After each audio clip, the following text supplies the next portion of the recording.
ඉතින් ඒ නිසා ළමයි නෑ වෙනතත් මේ හරිය සර්විස් කරගන්න ඕනේ නිතර. ළමයි කියන්න තියෙන්නේ අපිට හරි. ඉතින් ඒ නිසා ළමයි මේ ඇත්තට මේක ඒක ඇත්තම කතාවක්. පිරිමි අයගේ එහෙම ශ්‍රාව ලොකුවට එහෙම නෑ මේ තරම්. මේක ආයෙ පොඩි ලිංගික උත්තේජනයේදී ඩුක් ගාලා එනවා. හරි? පියලි කලාපීය. මේක උපරිම ඔය තරුණ වයසට එනකොට කඳු කර තෙත් කලාපීය වගේ වෙනවා. විභාගයට අහන්නෙත් නෑ නම් කරන්න එන්නෙත් නෑ තේරුණාද? පස්සේ වල ඩීටේල් විදිහට දකි. ඒක මේ දැනට මේ මම මේ කියන්නේ නිකන් කියලා තියාගන්න. නිකන් ඔළුවේ තියාගන්න තුන හරි. එතකොට ඒක ළමයි අවශිෂ්ට ශිෂ්ණයක්. ඈ? දෝනි? ඔයා අවශිෂ්ට ශිෂ්ණයක්. ඒක සමහරවිට ගෑනු ළමෙක් ලිංග විපර්යාසයක් වුණොත් ලිංගික සංක්‍රාන්තියක් වුණොත් ඔය බගමනිය තමයි වැඩෙන්නේ. ශිෂ්ණයක් සේම වැඩෙනවා. ඒතර ඔයාලගේ දැනගැනීම පිණිස මම කියන්නේ යෝනි මාර්ගයේ දැන් ඔයාලට ලොකු ප්‍රශ්නයක්නේ. මෙන්න මෙතන තියෙන ගැප් ගෙල. මේක මතු පිටින් දකින්න අමාරුයි. ඇතුලේ තියෙන. මෙන්න මේ හරිය තමයි කන්‍යා පටලිය කියන එක තියෙන්නේ. ඒවා නෝට් එකකට දීලා නැහැ. ඔයාලා දැනගන්න ඕන හින්දා මම කියන්නේ මේ කන්‍යා පටලිය කියන්නේ සියුම් සම්බන්ධක පටක සහ පේශිනන් නැද්ද කොහෙද සම්බන්ධක පටකමේ ව්‍යුහය. තේරුණාද? සියුම් ව්‍යුහයක් ඒක. ඒක නිකන් අර මේ දෙක එකට ඇලිලා තියෙන අලවලා තියෙන ව්‍යුහයක්. හරි? නමුත් ඇතුලේ සිදුරු තියෙනවා. ඒ නිසා ඔසප් ද්‍රව්‍ය එකෙන් එළියට එන්න පුළුවන්. සංසර්ගයේ වෙලාවේදී ඒක බිඳ වැටෙනවා. ඒක තමයි ඔය ලොකුවට දැනගන්න තියෙන දේ. හැබැයි දැන් ඒක එහෙම වුණාට නැවත සැත්කමකින් හදන්න පුළුවන්. එහෙනම් ලොකු විශ්වාසයක් තියාගන්න දෙයක් නැහැ.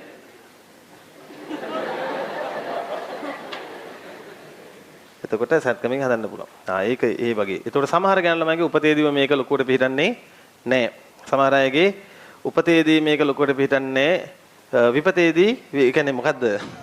කොහොම මොනවා හරි දැන් තමන්ගේ අත්වැරදීමක් නිසා මේක බිඳ වැටෙන්නත් පුළුවන්. සමහර අයගේ ස්පෝර්ට්ස් නිසා මේක බිඳ වැටෙන්න පුළුවන්. ඒ වගේ දේවල් ඒ සාමාන්‍ය දේවල්. හරි. ඊට පස්සේ යෝනි මාර්ගය ආශ්‍රිතව නිතර තෙතමනයක් තියෙනවා. ලිංගික උත්තේජනයේදී ග්‍රන්ථිමය ශ්‍රාව නිසා යෝනි මාර්ගයේ අධිකව තෙත් වෙනවා. සමහරට තෙත් ශ්‍රාව එළියට එනවා. ඒ නිසා ගෑනු ළමයිගේ පිරිසුදුකම වැදගත්. නාන්න ඕන. නෑ වෙනතත් මේ හරිය සර්විස් කරගන්න ඕන නිතර. තමයි කියන්න තියෙන්නේ අපිට. හරි. ඉතින් ඒ නිසා ළමයි මේ ඇත්තට මේක ඒක ඇත්තම කතාවක්. පිරිමි අයගේ එහෙම ශ්‍රාව ලොකුවට එහෙම නෑ මේ තරම්. මේක ආයෙ පොඩි ලිංගික උත්තේජනයේදී ඩුක් ගාලා එනවා. ඒක ඒගොල්ලන්ගේ සක්‍රීය කාලෙදී වැඩි. ටිකක් අක්‍රීය කාලය වෙනකොට එහෙම මේ ඉන්නේ නැහැ ඉතින්. හරි? පියලි කලාපීය. මේක උපරිම ඔය තරුණ වයසට එනකොට කඳු කර තෙත් කලාපීය වගේ වෙනවා. ඊළඟට ළමයිනේ මෙතන යෝනි මාර්ගයෙන් එළිය තියෙනවා යෝනි තොල් කියලා જાතියක්. ඒවා එළියේ බාහිර ව්‍යුහ.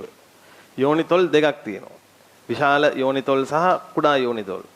ඒවා දැන් විභාගයට අහන්නෙත් නෑ නම් කරන්න එන්නෙත් නෑ තේරුණාද? පස්සේ වල ඩීටේල් විදිහට දකි. ඒක මේ දැනට මම මේ කියන්නේ නිකන් කියලා තියාගන්න. නිකන් ඔළුවේ තියාගන්න තුන හරි. ওই ටික තමයි මට ඔයාලට කියන්න තියෙන්නේ. ඉතින් ඉහාට යන දෙයක් තමයි බගමනිය කියලා එකක් තියෙනවා. ඒ මොනකද්ද? යෝනි විවරයට ඉහළින් තියෙන පුඩා පේශිමේ ගැටිත්තක්. කුඩා ගැටිත්තක්. හරිද? ඒකත් දැන් ඔයාලා නිකන් විෂුවලයිස් කරගන්න දන්නවද? ඕන තරම් විෂුවලයිස් කරගන්න පුළුවන්. එතකොට ඒක ළමයි අවශිෂ්ට ශිෂ්ණයක්. ඈ? දෝනි? ඔයා අවශිෂ්ට ශිෂ්ණයක්. ඒක සමහරවිට ගෑනු ළමෙක් ලිංග විපර්යාසයක් වුණොත් ලිංගික සංක්‍රාන්තියක් වුණොත් ඔය බගමනිය තමයි වැඩෙන්නේ. ශිෂ්ණයක් සේම වැඩෙනවා.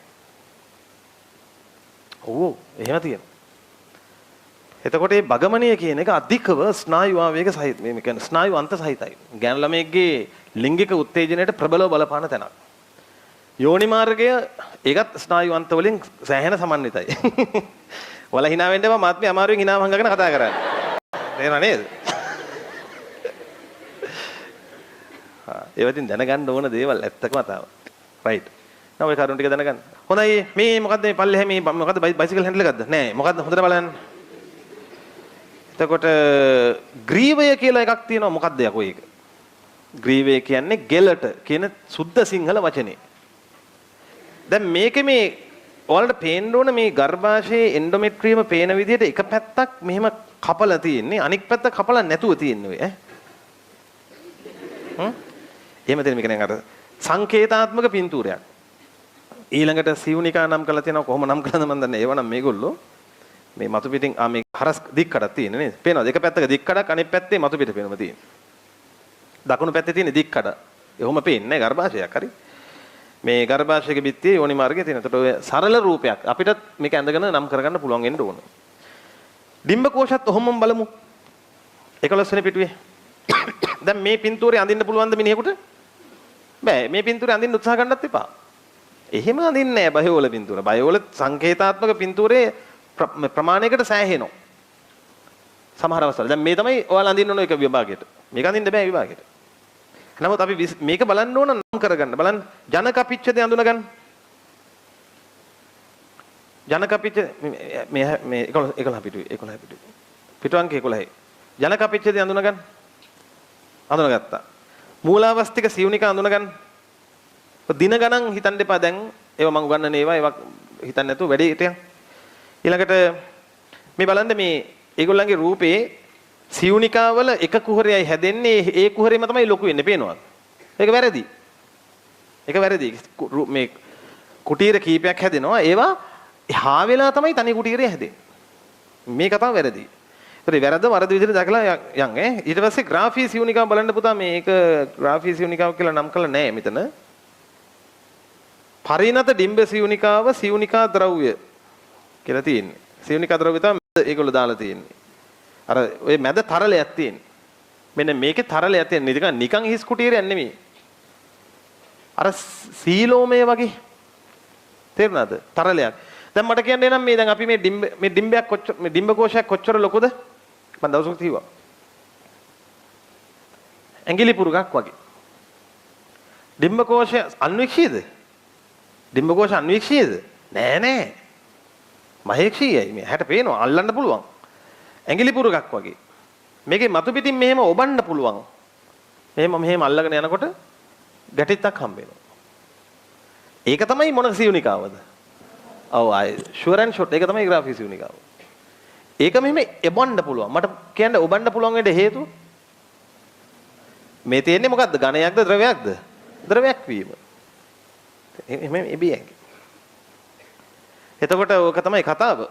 ඊළඟට හැඩුණු සිවුනිකාව තියෙනවා, ඩිම්බය තියෙනවා, පිටත් වූ ඩිම්බය. ඊළඟට ඒක පීත දේහය බවට පත් වෙනවා. පීත දේහය දවස් කීපයක් යනකොට හොඳට සකස් වෙනවා මේ. මාත් එක්ක ඇඳලා තියෙනවා මෙතන මේ. හොඳට සකස් වෙනවා. ඒක ඒගොල්ලෝ දාලා තියෙන සම්පූර්ණයෙන්ම සකසුණු පීත දේහය. ඊළඟට තියෙනවා තන්තුමේ ශ්වේත දේහය. ඒ කියන්නේ සුදු තන්තු තමයි බැඳෙන. දැන් අපි තුවාලයක් වුණාම ස්කා එකක් හැදෙන්නේ මේ කැලලක්.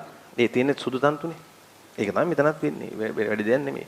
ඇයි බලන්නකො මේ ඩිම්බ කෝෂේ තුවාල වෙනවනේ. ඒකයි. ඒ තුවාලේ සුව වෙනවා එච්චරයි. ඒක තමයි ඒකේ කතාව. හරි? හොඳයි.